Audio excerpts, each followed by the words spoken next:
With over 40 convictions for burglary, fraud and theft, 58-year-old Charles Young probably has one of the longest criminal records of anyone you're ever likely to meet. I was in and out of prison from the age of 14 up to 40. I've estimated about between 20 and 22 years. In 1993, Charles completed his last stretch inside. On release, he started the London Anti-Crime Education Scheme, otherwise known as LACES. Using a prison cell, he helps educate young people at risk of offending about the realities of prison. When you get in that cell, you're doing real prison time. So we're given an opportunity to experience prison without actually going to prison. I would fill this with boiling water and sugar, and I'd throw it in your face. You walk forward to me, bang! He threw this porridge in my face, this hot porridge in my face. I've gone, ah! The geezer turned and went to me, you effing grass.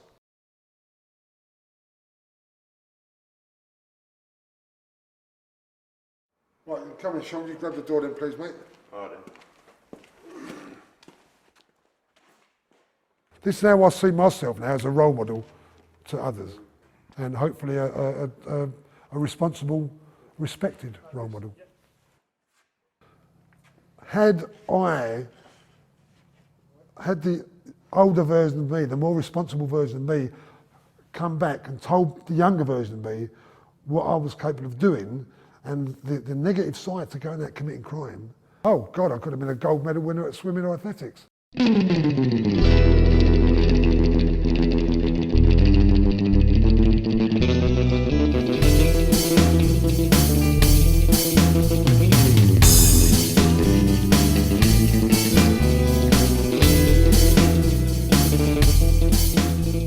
been arrested as a 12-year-old for criminal damage, then got arrested again for theft, got arrested again for theft. I got probation, and because I didn't understand what that was about, when I went out and nicked my fourth item, which was 2 pies and a packet of biscuits, I got 3 years.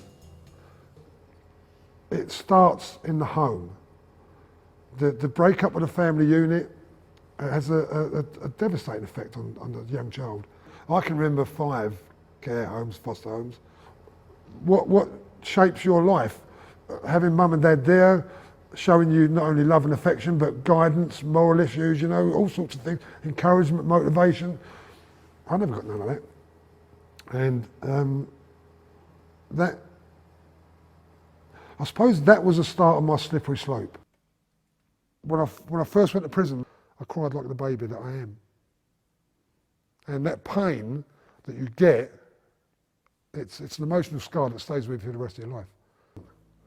And at night, that's the worst time, because when it goes silent, eventually, because you've got noise, loud music, threats, verbal abuse, you know, banging, once that eventually settles down and people get ready for bed, that's the worst moment, because you start thinking, and do you cry? And if you're going to cry, do you cry so your cellmate can hear? No, you turn over and form a fetus and cry into your pillow. Someone maybe of Sean's nature, being a young person, maybe he would contemplate suicide. This is why they give you TVs in the cells, you know, they make it as less stressful as they can, but they can't cure that. I was in and out of prison for theft, fraud, deception, burglary, taking and driving away, shoplifting. Yeah, nicking cars was my sort of favourite. People's expectations of prison is it's glamorous and it's soft and cushy. Prison is a dangerous place. I was doing 3 years for burglary, and I was on the lifer wing in Wandsworth. And these are men, you know, a lot of the men are never going to get out. I was a wing cleaner. You serve the food, breakfast, lunch, tea, and you can get a little bit extra, you know. There's a couple of perks that go with the job.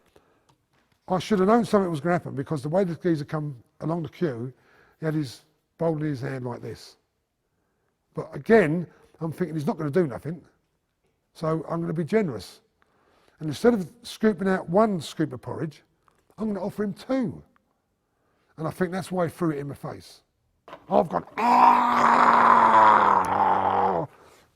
I was taken to the medical thing. I washed my face with cold water and put cream on it. And as you can see, you know, not a mark.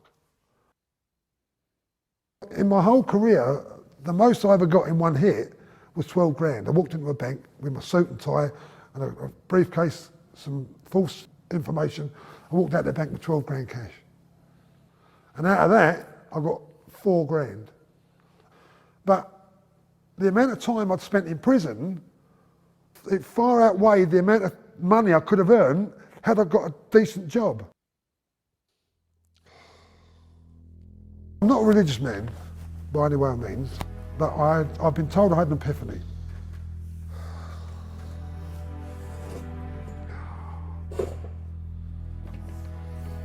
In that instant, I realised what I wanted to do, and it was something that I felt I would be good at, and that was preventing others, youngsters, from doing what I did and going down the path I went down, and spending the best years of their life in and out of prison.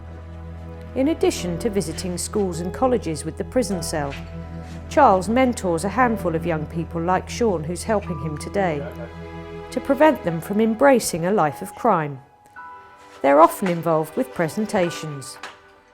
What we've done with Sean and others is Sean will put prison clothes on, sit in the prison cell, and then when I finish my presentation, I'll ask Sean to come forward, and Sean will do 10 minutes talking about how he was a bit disillusioned at first, but through working with Laces and his mum and the encouragement from school, Sean now realises the benefits of an education and a fantastic life. Giles did his first presentation at his son's school in 1993. He established himself from there and has since performed to thousands of youngsters. The prison cell is fairly new, that's only a few years old. So here's my chair. What I used to do was sit on the stage, on a chair, and sit there for 10 minutes.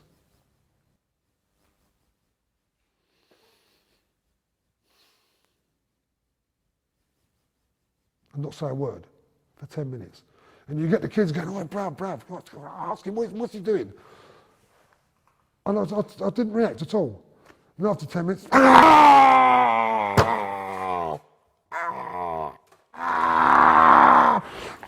smash the chair at the floor, throw it across the stage, stand up, scream, show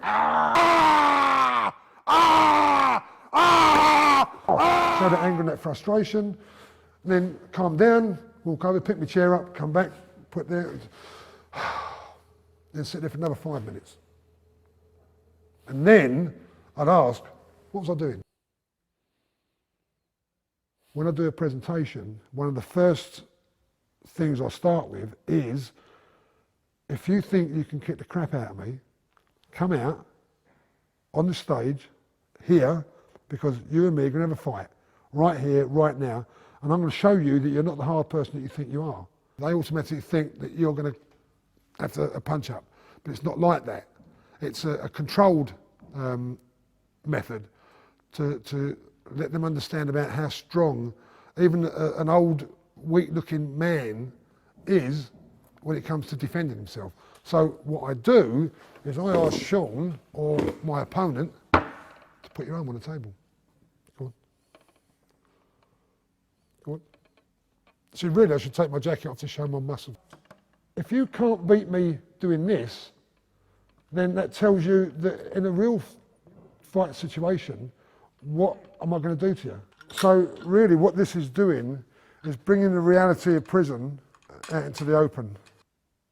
What you have here, and this is what we use to demonstrate in schools and colleges, and what Sean will pick up on, it's a memory that's going to stick as an added incentive not to come into places like this.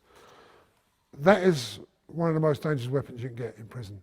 Because what I would do is I would fill this with boiling water and sugar, and throw it in your face. Now the water, the logic behind that is the water will burn, the sugar will stick. This is what Sean would go through if he continued messing about and ended up with a criminal record. So the prison cell is a tool. It's the tools of my trade.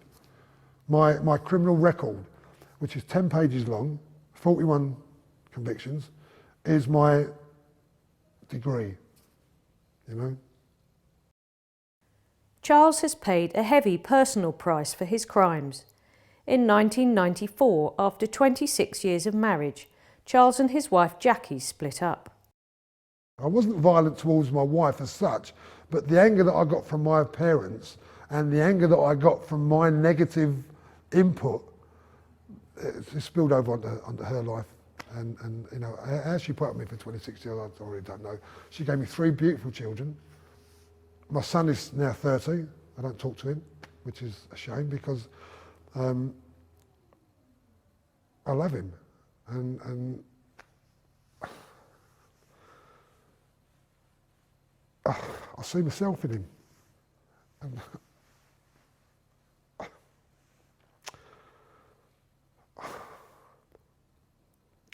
I miss him. It's funny because I live here, my daughter lives there, my son lives there. Yet we pass each other in the street and I don't believe that I can't talk to him and I can't have a relationship with him. It's a vicious cycle. It is. Now, you can take that 2 ways. See, my sense of humour says to me it's a vicious circle, but it's not. It's a vicious cycle. It's ongoing. It's hereditary. I had 2 brothers and a sister, 2 younger brothers and a sister. I don't talk to my sister because the anger that I had, that I was given by my parents. My younger brother, Mark, we were the only 2 that were close. He hung himself about 10 years ago.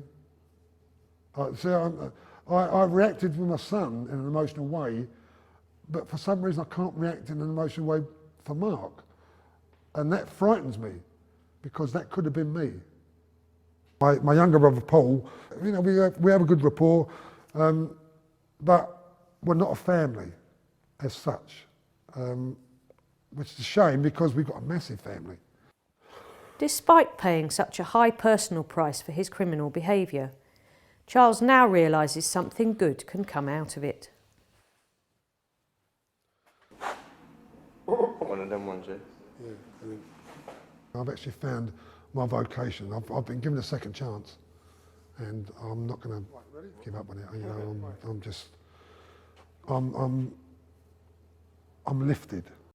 Having deterred an estimated 1,300 young offenders and saved the public purse about £6.2 million in criminal damage in its first 10 years, Charles has found it hard to expand Lacey's. What Lacey's does to Sean is needed. It needs to be expanded. It needs to be encouraged and given the opportunity to prove that not only does prison not work, but people that are in prison and people that come out of prison with a criminal record, the right ones, male or female, can work with people like Sean and can encourage and motivate Sean to become somebody. This is the beauty of life, okay? You can do what you want, you can go where you want, you can say what you want. If you keep it within the law, you have a fantastic life. If you break it, there's no point.